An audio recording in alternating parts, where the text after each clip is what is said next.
बिस्मिल्लाहिर्रहमानिर्रहीम। अस्सलाम वालेकुम नाजरीन, मैं हूं आपका हर्बलिस्ट सैयद मुस्तफ़ा अली नकवी और आप देख रहे हैं मेरा यूट्यूब चैनल। नाजरीन, मुंह के छाले, कुलाउ दहन, आबलाए दहन, मुंह का पक जाना, अमूमन मैदे की गर्मी की वजह से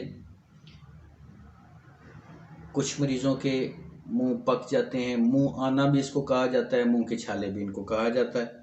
इसके लिए मैं एक नुस्खा लेकर आया हूँ। उम्मीद है कि ये नुस्खा आपके लिए शाफ़ी होगा। नुस्खे के अज्जा को बगौर नोट फरमा लें और कोशिश कीजिए कि इस नुस्खे के अज्जा जिस तरह से मैं बता रहा हूँ उसी तरह से बनाए जाएं और उसी तरह से इस्तेमाल किए जाएं।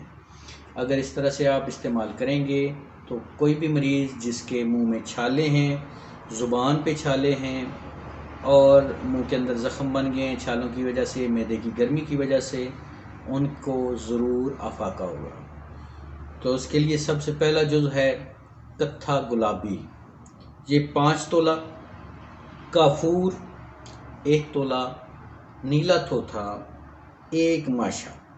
ये तमाम अद्वियात को रगड़ कर महफूज करके रख लें और ये दवा 1 माशा 10 तोले पानी में मिलाकर, ये दवा जो आपने तैयार कर ली है इसमें से 1 माशा यानी 1 ग्राम तकरीबन ये आपने 10 तोला पानी में मिलाकर इसको अच्छी तरह से हल कर लेना है और इसके साथ कुल्लियाँ करनी है।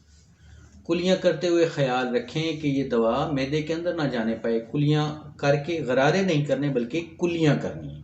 कुल्लियाँ कर दें, इंशाल्लाह मुंह के छाले, ज़ुबान के छाले तंदुरुस्त हो जाएंगे।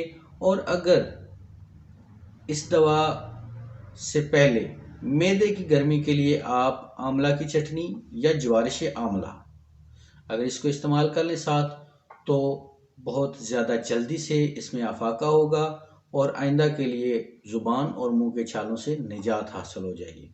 उम्मीद है आपको मेरा ये नुस्खा पसंद आया होगा। अपनी दुआओं में याद रखेंगे। इस चैनल को सब्सक्राइब कर लीजिए, बेल आइकन का बटन दबा लीजिए ताकि मुफीद नुस्खा जात आप तक बर वक्त पहुँचते रहें। आप अपने हर्बलिस्ट सैयद मुस्तफ़ा अली नकवी को इजाज़त दीजिए। अल्लाह हाफिज़।